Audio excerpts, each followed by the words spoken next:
Operação Espelho d'Água. Polícia descobre fraude de 7 milhões de reais em contratos da usina Corumbá 3. Todo ano a mesma coisa. Frota de ônibus é reduzida com o começo das férias escolares. E isso bem no meio de uma das greves mais longas da história do nosso metrô. Enem, até 2026, o teste vai ser totalmente digital. Olá, muito boa tarde para você. Eu sou o Sérgio Amaral e começa agora o Band Cidade, primeira edição.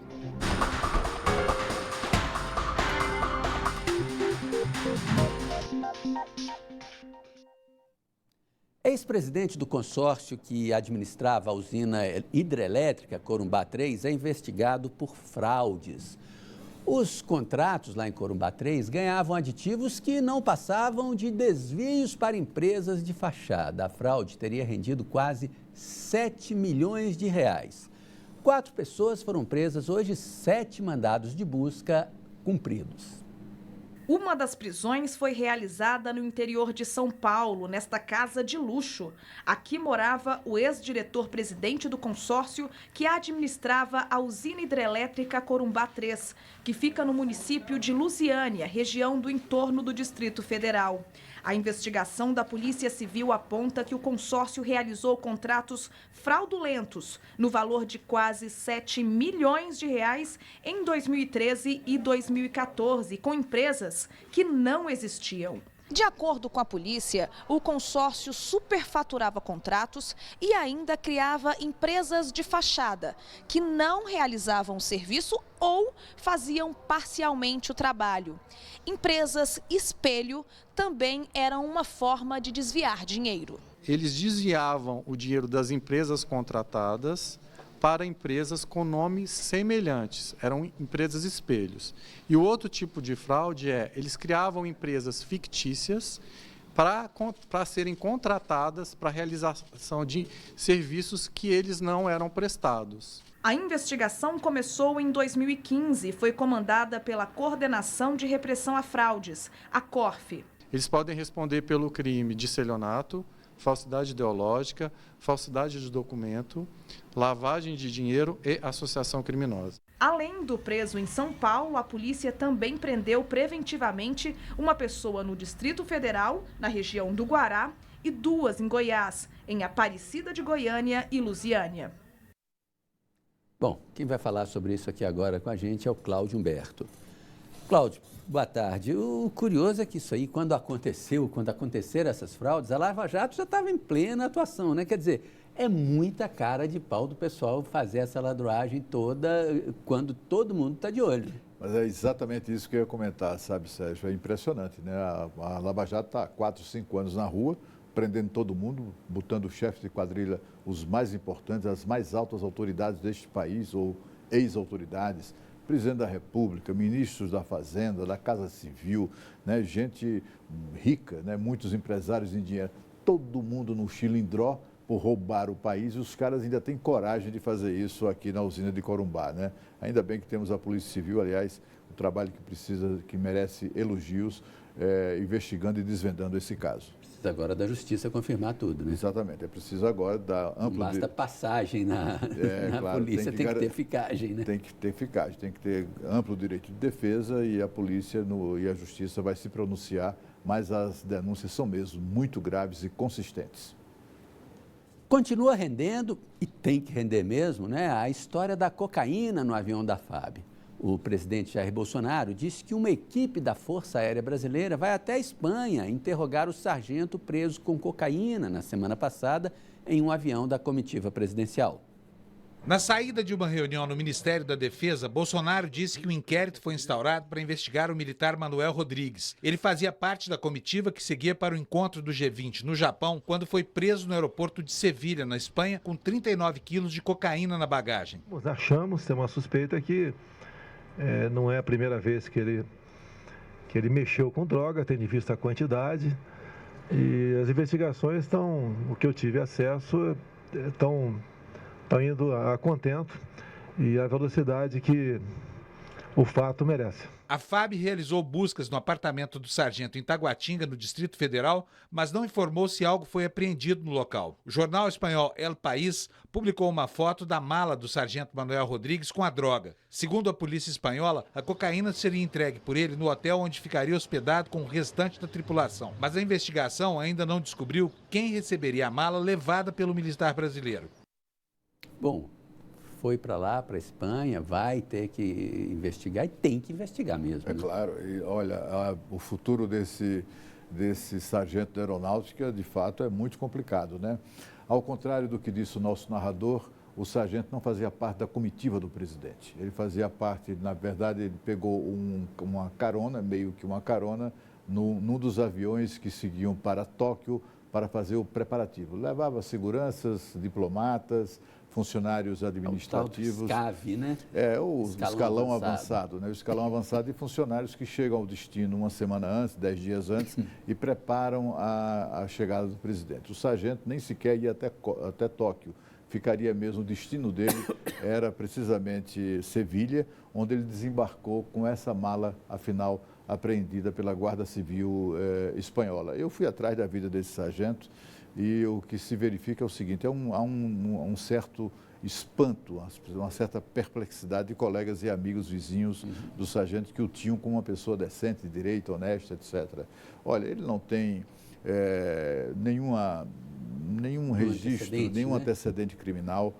Ele, pelo contrário, ele tem o registro que há 2 ocorrências na polícia. Ele, como autor, ele registrou a ocorrência denunciando crime de estelionato. É um tipo otário clássico, assim, que é vítima de estelionatário, né?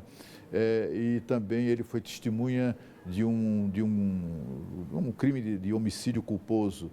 Ele foi testemunha, se apresentou à justiça para testemunhar em favor de alguém.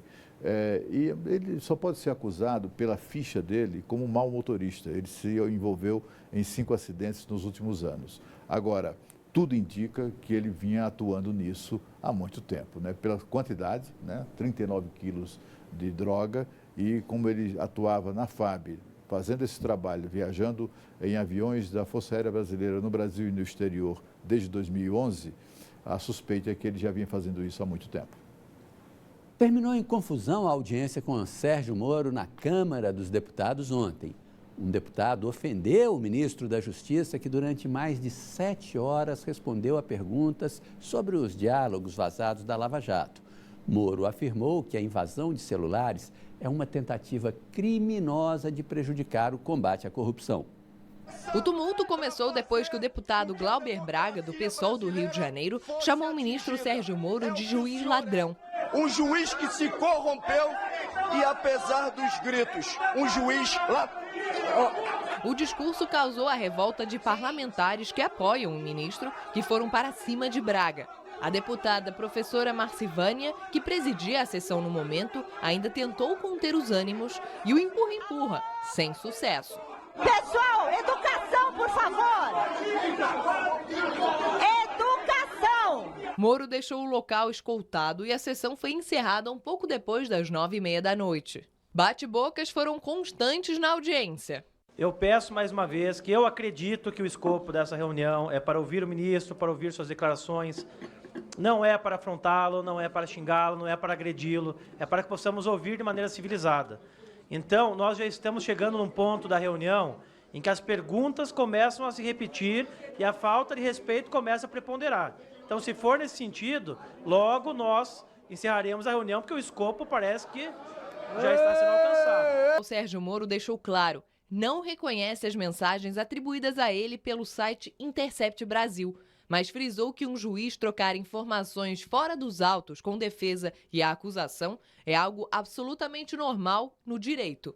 É comum que juízes falem com procuradores, é comum que juízes falem com advogados.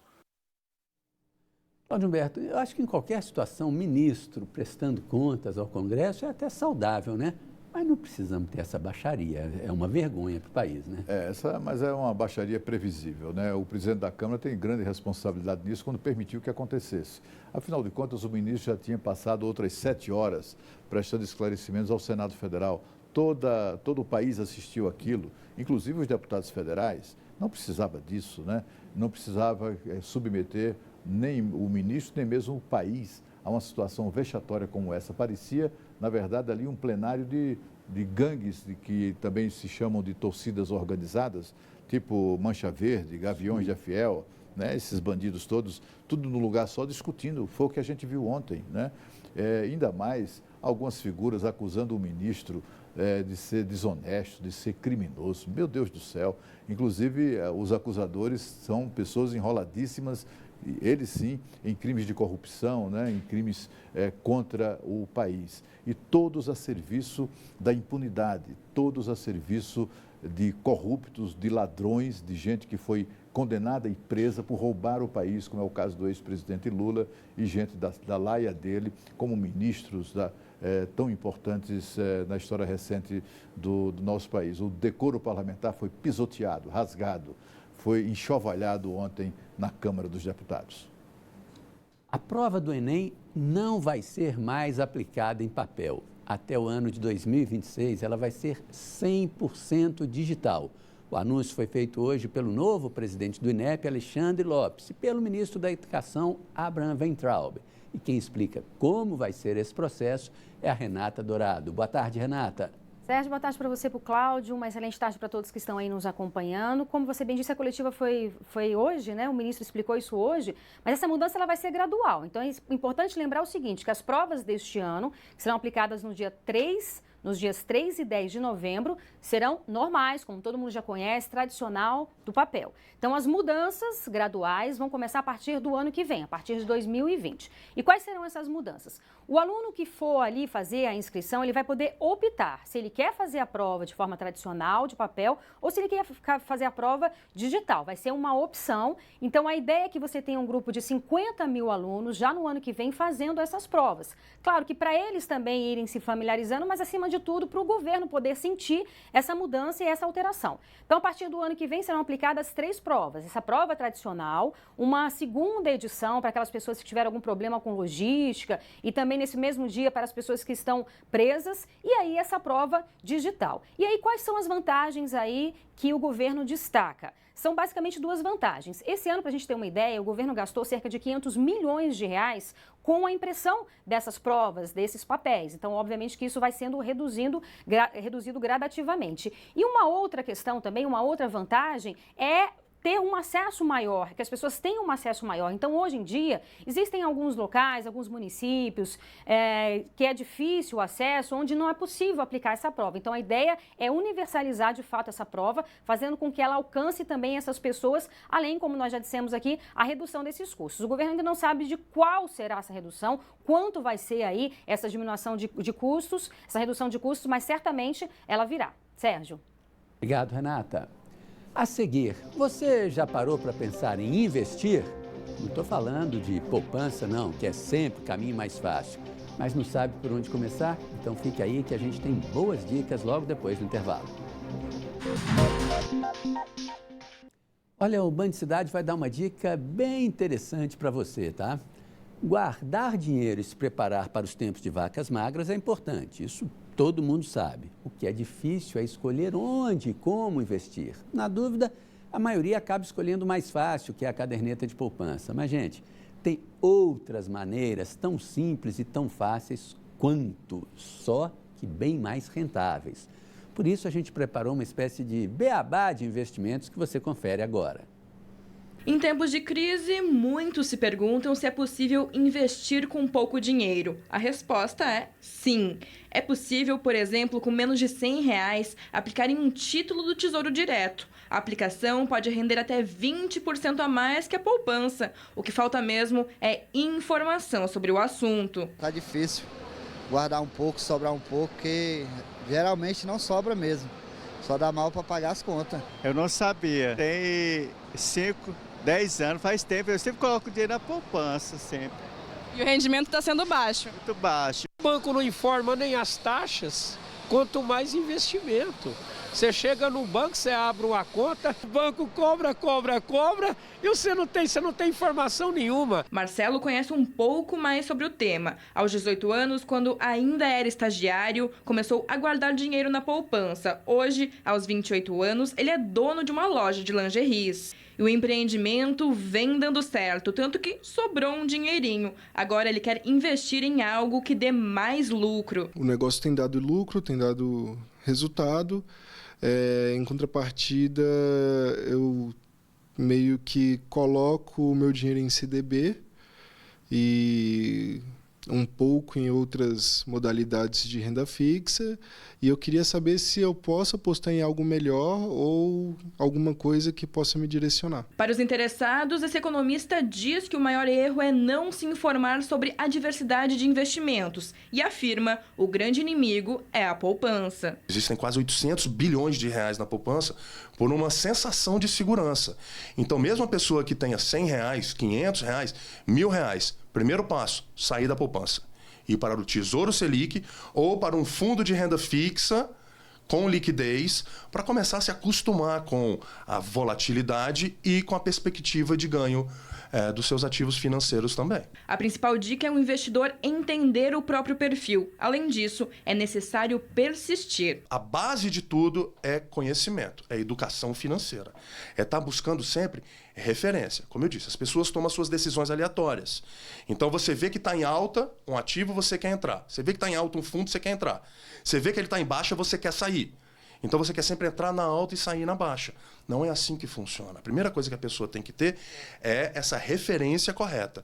E o segundo pilar é justamente uma posição emocional, uma postura psicológica bem sólida. Uma dica importante, principalmente para quem deseja sair da poupança em busca de lucros maiores. Vai aplicar em outro lugar agora?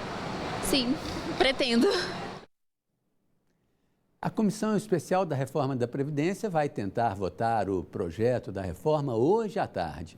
No fronte político, Rodrigo Maia segue na articulação de bastidores, mas perdeu, por enquanto, a queda de braço com governadores de estados e municípios que seguem fora da proposta. Os detalhes chegando ao vivo com Renata Dourado.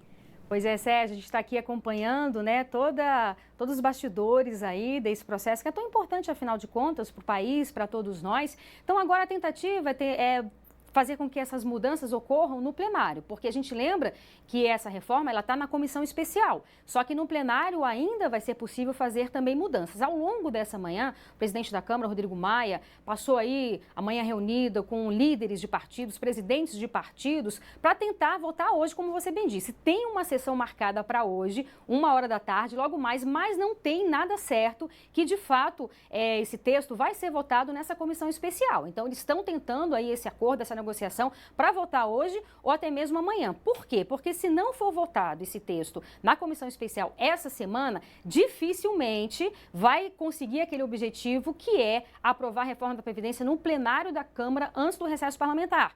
E a gente lembra que o recesso parlamentar começa no dia 18 desse mês, 18 de julho. Então, há toda uma costura, toda uma negociação para que isso aconteça. Acontece é que vários parlamentares, inclusive da base governista, não estão tão satisfeitos assim com o texto. Para a gente ter uma ideia, o próprio partido do presidente Bolsonaro, o PSL, está tentando fazer alterações no texto ali, no sentido da previdência, da aposentadoria de policiais. A gente sabe que a base aí que elegeu o partido do presidente Bolsonaro, esses deputados também são policiais. Então, essa costura ainda está acontecendo, eles estão tentando fazer alterações e a gente vai ficar acompanhando. Sérgio. Obrigado, Renata. Cláudio Humberto, acho que eu vou te fazer uma pergunta aqui, deve ser pela enésima vez. Vai dar tempo ainda no primeiro semestre? Eu acho que vai. Depende muito da vontade do presidente da comissão, do relator da comissão, mas principalmente do presidente da Câmara dos Deputados. Ele tem se mantido ali um tanto quanto omisso nessa história toda. Ele aparece muito, dá muita entrevista, mas ações efetivas a gente não vê muito, né? Ele recebeu tardiamente os governadores, ou se envolveu com os governadores na tentativa de reincluir estados e municípios no projeto de reforma, mas era tarde. Quem decidiu excluir estados e municípios foi o Centrão. A turma do Centrão que não bate prego sem estopa, é gente que só entende a política na base do balcão do toma lá da cá. Quando percebeu que não tinha negócio com o Bolsonaro, que não tinha lá o toma lá da cá com o Bolsonaro, o que é que eles fizeram? Tiraram os estados e municípios do projeto de reforma exatamente para se estabelecer esse balcão de negócios com os governadores. Só que os governadores refluíram, perceberam o problema que causaram com a própria omissão deles, grande parte dos governadores negligenciaram essa questão da Previdência, Outros também não têm uma relação de mando com os deputados federais. Não tem governador que chega e diga assim, olha, deputado, é para votar dessa ou daquela maneira. Não existe mais isso, né? E por todas essas razões está nesse impasse, mas é provável ainda que no plenário volte a ser inserido num destaque, é possível inserir através de um destaque, a aprovação de um destaque, estados e municípios na reforma. Todo mês de julho é a mesma coisa. O início das férias escolares também é o início da redução do transporte público aqui no Distrito Federal. E a partir da semana que vem, tem menos ônibus rodando. Para completar, a greve do metrô, longuíssima, continua. A justificativa do governo é que em julho, por causa das férias escolares, o número de passageiros cai. Nessa semana, por exemplo, as escolas particulares já entraram em recesso. Mas quem depende do transporte público afirma que, na prática, o calendário escolar não influencia na demanda. O pessoal continua trabalhando, né? Eu acho que não deveria mantê-los, né? Não reduzir, porque aí vai causar uma pressão muito forte na hora do pico, né? E cada vez mais difícil a gente retornar ou chegar ao serviço. O DF-Trans revelou que a mudança atinge o serviço das 5 bacias da capital, ou seja, todas as cidades do Distrito Federal. Acrescentou que a redução maior, 50%, será nas linhas que foram criadas para atender os estudantes da UNB e da Católica. Completou, dizendo que a redução está prevista para começar na próxima segunda-feira, dia 8, quando os alunos da rede pública entram de férias. Mas para os passageiros, a situação já está ruim. Prejudica as demais pessoas, por isso que é ruim. Somente na volta do recesso escolar e universitário, as frotas voltam a atender com a capacidade máxima de carros. Em dias normais, a frota de ônibus do DF conta com cerca de 2.700 carros, distribuídos em 860 linhas. Fica mais difícil, porque no geral já é cheio. E com menos ônibus aí fica mais difícil pra gente. As alterações de horário podem ser conferidas no site do DF-Trans. Além da falta de ônibus, quem depende de transporte público ainda sofre com a greve dos funcionários do metrô, que acabou de completar 2 meses. Cláudio Humberto, reduzir lá nas universidades que estão de férias, vá lá, dá até para entender um pouquinho. Agora, e o resto? E ainda sem o metrô? É um absurdo completo, né? Além do mais, tem a questão da greve, né? Que já deixa 160 mil pessoas em todo o Distrito Federal prejudicadas em razão dessa greve absurda do metrô.